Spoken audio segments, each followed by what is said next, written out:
आइए ये खबर देखिए। भारतीय हथियारों का दुनिया भर में बज रहा है डंका। दुनिया भर में भारतीय हथियारों की मांग बढ़ गई है। कई देशों में आकाश मिसाइल सिस्टम की डिमांड। आर्मेनिया को आकाश की दूसरी खेप देगा भारत। जुलाई में दूसरी खेप की सप्लाई की जाएगी। तो भारतीय शौर्य का यशगान आकाश में है। और यहां यह भी स्पष्ट कर दिया गया है कि हम धर्म के आधार पर विभेद नहीं करते।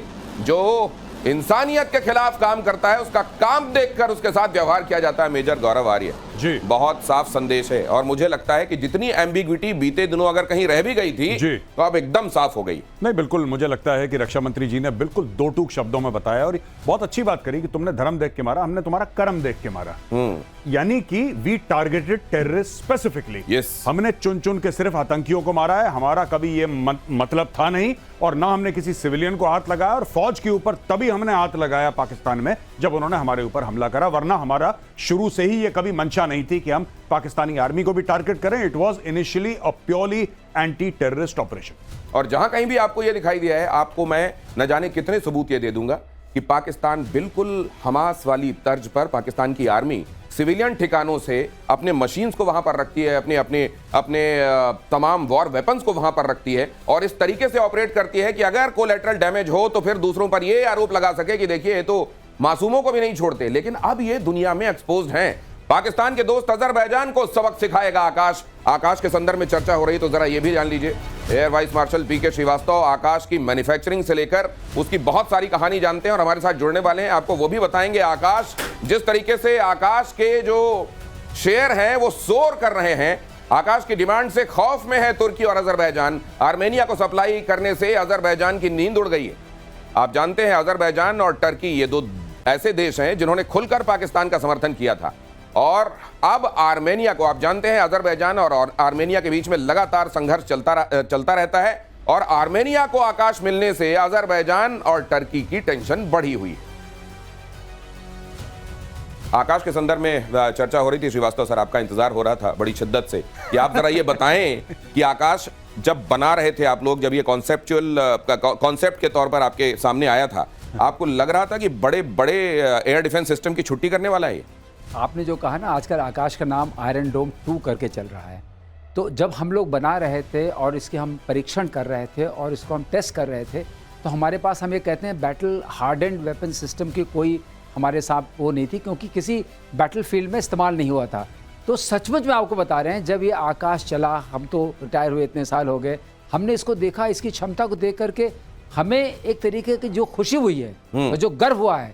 दिनेश, मैं आपके ये जो चैनल है और आपके जो व्यूअर्स हैं उनके माध्यम से शेयर करना चाहता हूं कि is the greatest thing which has happened to our country. तो पीके श्रीवास्तव साहब को वैसा लग रहा है कि जैसे किसी बच्चे को उन्होंने पढ़ाया हो, वो टॉपर निकल गया हो और अब कोई बहुत बड़ा अधिकारी बन गया। बहुत बड़ा आयरन डोम 2 की मिसाइल जिसको दी जा रही है, आयरन डोम 2, ये असल में स्टील डोम साबित हुआ है। आयरन से भी एक कदम आगे बढ़कर आकाश मिसाइल सिस्टम बनाने वाली कंपनी का शेयर रॉकेट बन गया है। ये खबर देखिए जरा। भारत डायनेमिक्स लिमिटेड बनाती है Akash missile system.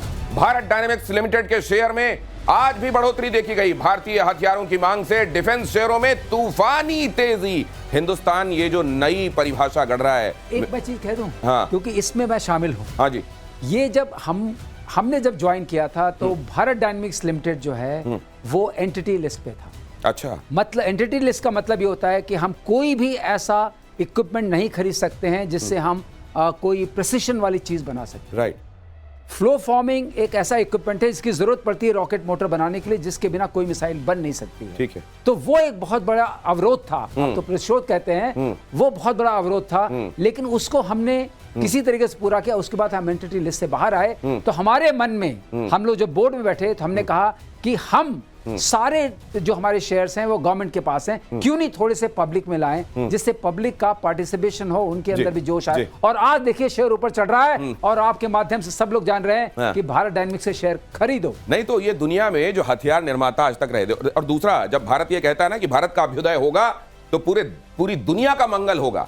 Bharat military industrial complex में वैसे यकीन नहीं रखता जैसे दूसरे देश रखते हैं कि कॉन्फ्लिक्ट पहले घाव पैदा करो और फिर मरहम बेचो। नहीं, जहां घाव हैं, मौजूदा घाव हैं, उनके लिए हमारे पास मरहम है, उनको ठीक करेंगे। क्या मैं ठीक कह रहा हूं मेजर गौरव आर्य? नहीं, बिल्कुल, आप बिल्कुल ठीक कह रहे हैं। और दूसरी एक और बात है ना कि किसी भी देश के, मैंने एक बात नोट करी है बड़ी, ये जो तुर्की की आजकल बात हो रही है दिनेश, मैं आपको बताता चलूं, बड़ा बुरा लगा क्योंकि जब हमने तुर्की की मदद करी थी ना, उसका नाम था ऑपरेशन दोस्ती।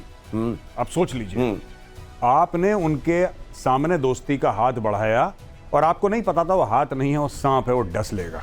आज की तारीख में वही, यू सी, मैंने वो इमेजेस देखी आज दोबारा जाके। ये ऑपरेशन लॉन्च करा इंडियन आर्मी ने, सबसे पहले भारतीय सेना वहां पे पहुंची, नेवी एयरफोर्स का पूरा, और वहां पे जाके हम लोगों को मलबे से निकाला। एक मेजर बीना तिवारी हैं, I hope I have the name of the officer correct, वो जा रही हैं। उनकी एक इमेज है कि बुढ़िया तुर्किश औरत उनको गले से लगा रही है और उनको आशीर्वाद दे रही है, और बड़ी हार्ट टचिंग इमेजेस थी। और आपको पता है उन लोगों ने क्या बोला कि हम आने वाली नस्लों को बताएंगे कि किस तरीके से भारतीय आए थे और भारतीयों ने हमारी मदद करी थी। ये बताया ये लोगों ने याद नहीं रख पाए, नस्लों को क्या बताएंगे? नहीं, सुनिए साहब, 2023 को ये बोला कि आने वाली नस्लों को बताएंगे, और 2025 में जो भारतीय शहरों के ऊपर जो ड्रोन मंडरा रहे हैं वो तुर्की के बनाए गए। ये मैं आपको बताना चाह रहा हूं। एक होता है कि आप कृतज्ञ होते हैं, और कृतज्ञता पर्सोनिफाइड कैसी होती है? आपके दुख में, आपके दर्द में, आपके यहां जलजला जब आया, भूकंप में आप सब नीचे दबे हुए थे, उस समय भारत ने हाथ बढ़ाया, दोस्ती का फर्ज निभाया, खुद बढ़कर यह पहल की, और आपने देखिए क्या किया। ऑपरेशन सिंदूर में मेक इन इंडिया के हथियारों की धाक, पाकिस्तानी ड्रोन्स को आकाश ने चटाई धूल। ये खबर देखिए, दुनिया का बेहतरीन एयर डिफेंस सिस्टम बनकर उभरा है आकाश। क्या है खासियत इसमें? जब तमाम दूसरों की बात की जाती है, इसकी एक वो यूएसपी क्या है जिसकी वजह से आकाश आकाश है?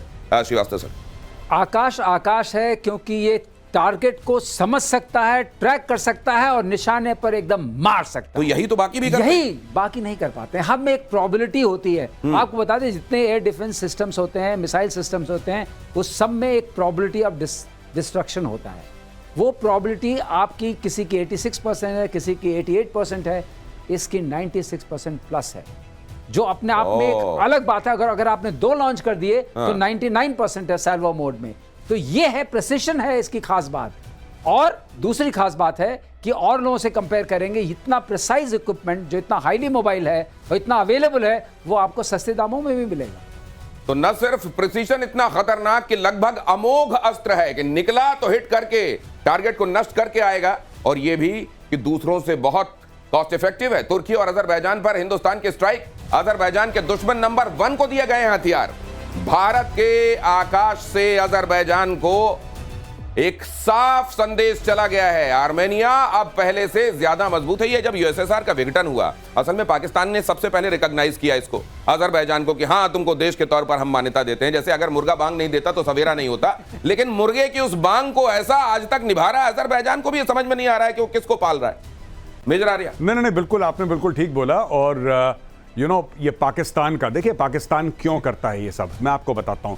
पाकिस्तान का कोई लेना देना नहीं है, ना पाकिस्तान अजरबैजान को सपोर्ट कर सकता है, ना पाकिस्तान अजरबैजान को कुछ दे सकता है। हाँ, ये कह सकता है कि हाँ ठीक है, हमने आपको सबसे पहले डिप्लोमेटिक मान्यता दी, आप एक काम करिए, JF-17 हमसे खरीद लीजिए। तो पाकिस्तान पुश भी कर रहा है, लेकिन पाकिस्तान कुछ देने की हालात में नहीं है उसको। Pakistan cannot give anything. Pakistan सिर्फ दूर से so called diplomatic support, so called के OIC में जाएंगे, ऑर्गेनाइजेशन ऑफ इस्लामिक कोऑपरेशन, वहां पे जाके पाकिस्तान बोल देगा हम आपके साथ खड़े हैं, एक अपना जो वोट बनता है वोट दे देगा। उससे ज्यादा पाकिस्तान से आप उम्मीद ना रखिए।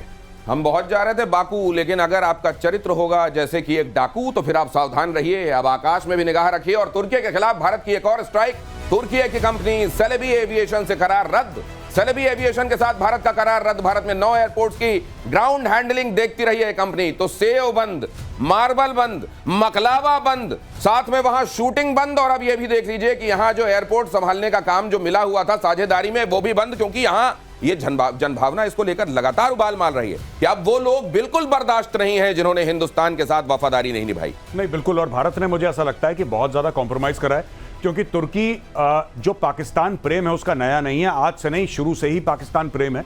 और जिस तरीके से तुर्की अपने कमेंट्स पास करता है कश्मीर को लेकर, जिस तरीके से वो वोटिंग करता है, ये किसी से ढकी छुपी बात नहीं है। फिर भी भारत ने कॉम्प्रोमाइज करा। भारत ने बोला कोई बात नहीं, आप हमारे खिलाफ भी अगर बोलते हैं, आपका अधिकार है बोलना, लेकिन जब आप ऐसे यंत्र देंगे, ऐसे तंत्र देंगे पाकिस्तान को, जिससे भारतवासियों की जान जाएगी या जा सकती है, उनके जान और माल को खतरा हो सकता है, फिर भारत को एक्शन लेना था। लेकिन सबसे बढ़िया बात दिनेश मैं आपको बताऊं, सरकार के पहले लोगों ने एक्शन ले लिया। आपने बात नोट करी है? जी, बिल्कुल। सरकार ने बाद में ये रद्द करा। सरकार को क्योंकि टाइम लगता है, 2-4 दिन सोचे, लोगों ने बोला कैंसिल, सब कुछ कैंसिल, और वहां पे टूरिज्म को पड़ रही है मार। और सोशल मीडिया पे तुर्की वाले ये पूछ रहे हैं कि भाई साहब हमसे गलती क्या हो गई? गलती वही हो गई जब ऑपरेशन दोस्ती था ना, दोस्ती निभा लेते तो बहुत फायदा। पहले करता था हिंदुस्तान ऐसा। वो साधु के बारे में आपने सुना होगा जिसने बिच्छू को 6-7 बार हाथ में लिया। वो हर बार डंक मारता था और वो छोड़ देते थे, फिर उसको हाथ में लेकर पानी से बचाने की कोशिश करते थे। किसी ने पूछा ये क्यों, तो कहा मैं साधु हूं, मैं अपना स्वभाव नहीं छोड़ सकता, ये बिच्छू है अपना स्वभाव नहीं छोड़ रहा है। लेकिन अब ये परिभाषाएं बदल गई हैं। अब वो जो पृथ्वीराज चौहान, अब जो मोहम्मद गौरी को माफ करने वाली बातें आप देखते हैं ना, अब 3 दिन बीत गए, विनय न मानत जलद जड़। अब तो दोस्ती भी नहीं भूलेंगे और बदला भी नहीं भूलेंगे। पाकिस्तान पर विदेश मंत्री एस जयशंकर की 2 टूक। पाकिस्तान के साथ संबंध सिर्फ द्विपक्षीय, पाकिस्तान से सिर्फ आतंकवाद पर बात, पाकिस्तान से सिंधु जल संधि स्थगित रहेगी, अबेंस में रहेगी, सीमा पार से आतंक रोके पाकिस्तान। ये भी एक उनके लिए ऐसा हो गया है, हर दिन का हो गया ये रोना। समझिए, एक तो होता है किसी दिन आपने आके किसी साल भर में 1 आध दिन आके आपने 2-3 चपत मार दी और चले गए। एक हर दिन पता नहीं है कि आज सूखा रहेगा, आज पानी आएगा कि बाढ़ आ जाएगी, ये नहीं मालूम है। और ऐसी स्थिति में जीना पाकिस्तान के लिए बहुत बहुत दुश्वार है। ये कितना मुश्किल है, ये मेजर गौरव आर्य आपको बताएंगे। नहीं, एक और चीज, अब पाकिस्तान में जो असली डिलेमा है पाकिस्तान में, जिसमें वो पड़ गए हैं कि भैया एक दिन ठीक है, सोमवार के दिन पियोगे, बुधवार के दिन दोगे, फिर उसके बाद सैटरडे को पियोगे। ये हो गया है आप दोनों काम नहीं कर सकते पाकिस्तान में साहब। जिस दिन मोदी जी ने रोक दिया उस दिन रोक दिया, जिस दिन छोड़ दिया उस दिन धो लिया, फिर मोदी जी ने रोक दिया फिर छोड़ दिया। तो ये चल रहा है पाकिस्तान में, अब रोक रहे हैं छोड़ रहे हैं पानी। तो जब तक उनको गर्मी लगती है पंखा गायब हो जाता है, और जब तक ठंड लगने वाली होती है कंबल छीन लिया जाता है, और ये जारी रहेगा। भारत पाकिस्तान में सीज फायर वाले बयान से पलटे ट्रंप। एक और देखिए, ट्रंप पता नहीं, मुझे लग रहा है कि ट्रंप को भी इस समय उन्होंने भी एक रिकॉर्ड कायम करने का सोच लिया है। ऐसे बयान दूंगा मैं, और शायद हो सकता है भाई साहब, आज की दुनिया जो है अनप्रिडिक्टेबिलिटी को सलाम करती है, कब कौन क्या कर दे। ऐसे लोग जो होते हैं ना, उनको आप देख लीजिए। नॉर्थ कोरिया समझ में नहीं आता, दुनिया हमेशा सहमी रहती है। ट्रंप कभी समझ में नहीं आते कि जो कहा है उस पर टिकेंगे कि नहीं, उनकी भी ये वैल्यू बन गई है। अपने बयान से पलट गए हैं एक बार फिर से। कतर में अमेरिकी राष्ट्रपति ट्रंप का बयान, मैंने भारत पाक के बीच में मध्यस्थता नहीं कराई, सिर्फ तनाव सुलझाने में मदद की थी। सुन लीजिए।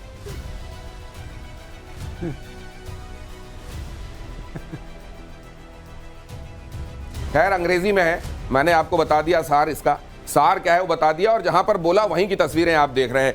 ये मुझे लगता है कि ये ट्रंप जो है, ये इनको याद किया जाएगा। ये लेगेसी कहते हैं ना कि आप उस मोड में आ जाएं कि फिर आप लेगेसी की चिंता करके, मुझको लगता है ये वो लेगेसी छोड़ने वाले हैं कि जिसको दुनिया कभी समझ ना पाई, वो थे ट्रंप। भाई साहब, एक होता है यू टर्न, एक होता है शार्प वी टर्न, इस भाई का ओ टर्न है।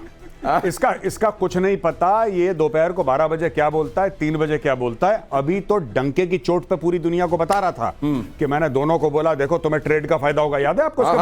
देखो तुम्हें ट्रेड का फायदा होगा, न्यूक्लियर वॉर रोक दिया। मैंने ट्रेड की बात की, दोनों मान गए। अच्छा, फिर ये दोनों मिलेंगे एक तीसरी जगह न्यूट्रल ग्राउंड में मिलेंगे। अब फिर प्रधानमंत्री मोदी जी आए, उन्होंने बोला, मोदी जी ने बोला कि ये सब कुछ नहीं होने वाला। अब ट्रंप कंफ्यूज कि भैया मैंने तो इतनी बड़ी बड़ी बातें छोड़ दी थी यहाँ पे, अब ये मुझे सीरियसली ले रहे। अब ट्रंप गया वहां पे जहां पे अपने मरीन्स और सोल्जर्स के साथ बैठा है और बोला हमने तो ऐसा कुछ करा। देखो साफ मुकर जाओ। ये भी पाकिस्तान से इसने सीखा है। जैसे पाकिस्तान को खूब मारा, पाकिस्तान को खूब मारा, मार मार के दौड़ाया, घसीटा, मारा, पाकिस्तान कहता हम जीत गए। अच्छा, ये चीज आप कभी समझ नहीं सकते, क्योंकि नॉर्मल आदमी ये सब चीज नहीं समझता। आपने पाकिस्तान को मारा, आपने उसके 11 एयरफील्ड या जितने भी थे ध्वस्त कर दिए, आपने उसको बहुत नुकसान पहुंचाया। जैश ए मोहम्मद, लश्कर ए तैयबा मार मार के तबला बजाया, और उसके बाद पाकिस्तान कपड़े झाड़ते हुए आया, कह रहा भाई साहब जीत गए, निकालो शाहिद अफरीदी को अलमारी में। अलमारी में है वो, निकालो उसको अंदर, उसको बैठाओ गाड़ी के अंदर, झंडा पकड़ाओ पाकिस्तान का, झंडा लहराएगा, बोलेगा हम जीत गए जीत गए जीत गए, रिपीट करो सब जीत गए सब। अब ये ट्रंप ने वहीं से सीखा पाकिस्तान से। अब ट्रंप कह रहा मैंने कुछ करवाया है नहीं, ये तो मजाक चल रहा था, क्या जस्ट जोकिंग, कहानी खत्म। ये है, इसी को कहते हैं ट्रंप कार्ड कि भाई साहब ये मुझे लगता है कि ये पाकिस्तान के पास झूठ की जो किताब है उससे 2-3 पन्ने इन्होंने फाड़े और वो लेके आ गए हैं। उनके पास कार्बन कॉपी बची है। अब देखते हैं आइंदा ये कंपटीशन कौन जीतता है।